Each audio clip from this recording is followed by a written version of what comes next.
Hi friends, ఎలా ఉన్నారు? చాలా రోజుల తర్వాత వీడియో తీస్తున్నాను. నాకు ఈ మధ్య కుదరట్లేదు, అందుకని తీయట్లేదండి. ఇంక ఇప్పటి నుంచి మ్యాక్సిమం రెగ్యులర్గా పెట్టడానికి ట్రై చేస్తాను. ఈరోజు సండే కదండి. మార్నింగ్ నేను చపాతీ విత్ పాలక్ కర్రీ చేద్దాం అనుకుంటున్నాను. యాక్చువల్లీ పాలక్ పన్నీర్ చేద్దాం అనుకున్నాను. రెండు హై ప్రోటీన్సే కదా అని పాలక్ కర్రీ చేద్దాం అనుకుంటున్నాను. నేను ఎలా తయారు చేస్తానో చూపిస్తాను మీకు. ఫస్ట్ హాట్ వాటర్ని ఈ విధంగా బాయిల్ చేసేసి నేను 2 కట్ల పాలకూరని శుభ్రంగా కడిగి పెట్టుకొని దానిలోనే ఒక 3 పచ్చిమిరపకాయలు వేసేసానండి. అట్లానే కొంచెం సాల్ట్, ఉప్పు, కొంచెం పసుపు, కొంచెం పంచదార. ఇప్పుడు ఇవి మరిగంగానే మనం పాలకూర, పచ్చిమిరపకాయలు, మనం పెట్టుకున్న పంచదార, పసుపు ఇవన్నీ వేసి 10 మినిట్స్ ఉంచేసి తీసివేసేయాలి. నేను చూపిస్తాను. వాటర్ మరుగుతున్నాయండి. ఇప్పుడు నేను చెప్పిన ఇంగ్రీడియంట్స్ మొత్తం వేసేద్దాం. ఒక 1 మినిట్ ఇట్లా హాట్ వాటర్లో ఉంటే చాలు, సరిపోయేది. ఇంకా ఆపేస్తున్నాను. ఇప్పుడు ఏం చేయాలంటే ఒక 5 మినిట్స్ ఉంచుదాం, ఈ మొత్తం కొంచెం బాయిల్ అయ్యేదాకా. మనం సోడా ఉప్పు అది ఎందుకు వేసామంటేనండి, ఇది పచ్చివాసన ఉండిద్ది కదా, ఏమన్నా పురుగులు అన్నీ మనం మంచిగానే క్లీన్ చేసుకుంటాము. ఇంకా మనకు తెలియని ఏమన్నా పేస్ట్ ఏమన్నా ఉన్నా ఈ పసుపుకి వాటికి పోయిద్దని. ఒక 2 మీడియం సైజు ఉల్లిపాయలని పచ్చి వాటినే నేను గ్రైండ్ చేసేసుకుంటాను.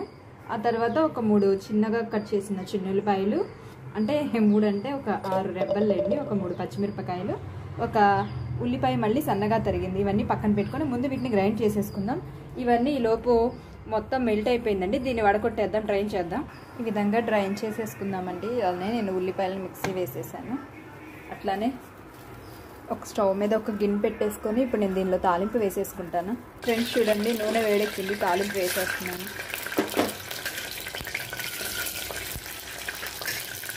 దీనిలోనే ఈ పచ్చిమిరపకాయలు, చిన్నులకాయలు, కొంచెం పసుపు కూడా ఇప్పుడు వేస్తాను.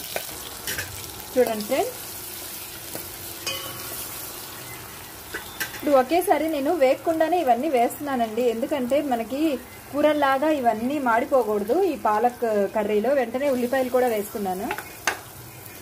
ఒక 5 మినిట్స్ మూత పెట్టి మగ్గిచ్చేద్దాము. ఫ్రెండ్స్ ఇప్పుడు దీనిలోనే ఉల్లిపాయ పేస్ట్ కూడా వేసేసుకోండి. ఇంకొక 10 మినిట్స్ మొత్తం మగ్గిచ్చేసేయండి. ఫ్రెండ్స్ చూడండి, ఇప్పుడు మనం మిక్సీ వేసేసుకున్నాం పాలక్ కర్రీని, దీనిలో వేసేద్దాము. ఫ్రెండ్స్ చూడండి, దీనిలో నేను కర్రీ వేసేసాను, ఆల్రెడీ మిక్సీ చేసింది. కరివేపాకు వేసాను, కొంచెం ఎసరు పోసాను పచ్చివాసన పోవడానికి. ఇప్పుడు దీనిలో నేను తగినంత సాల్ట్, మీకు తెలిసిందే కదా, వేసేసుకుంటాము. ఇది ధనియాల పొడి, జీలకర్ర పొడి, ప్లస్ దీనిలో ఇంకొకటి కలుపుతానండి. నేను కరడ్ ఒకటి కలుపుతాను. చూడండి,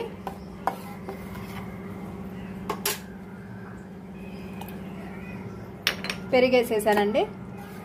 మీకు క్రీమ్ ఉంటే క్రీమ్ కూడా చివర్లో, అది క్రీమ్ ఉంటే ఒకవేళ దించే ఒక 1 మినిట్ ముందు క్రీమ్ కలుపుకోండి.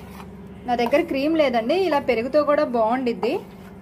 ఇప్పుడు కొంచెం మీకు స్పైసీ తినేవాళ్ళైతే కొంచెం కారం వేసుకోండి, లేకపోతే చాలు. ఇంకా ఉప్పు వేసేసుకొని ఒక 10 మినిట్స్ లో ఫ్లేమ్ మీద పెట్టే మీరు ఉడికించుకోవాలి. ఒకేసారి నేను కసూరి మెతి కూడా వేసేస్తున్నానండి. మొత్తం దీనికి పడాల్సిన ఇంగ్రీడియంట్స్ అన్నీ పడిపోయాయండి. సూపర్ స్మెల్ వస్తుంది.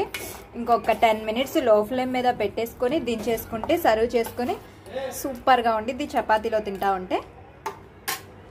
ఫ్రెండ్స్ చూడండి, మన పాలక్ కర్రీ అనేది రెడీ అయిపోయింది. భలే స్మెల్ వస్తుంది ఫ్రెండ్స్. చాలు, ఇంకా ఆపేద్దాము.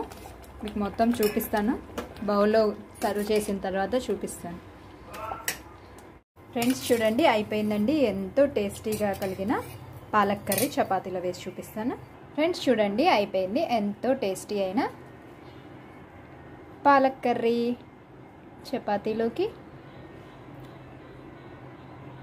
పరోటాలోకి, దేనిలోకైనా బాగుండిద్ది ఫ్రెండ్స్. సూపర్ ఉండిద్ది. ఒకసారి ఈ విధంగా ట్రై చేయండి.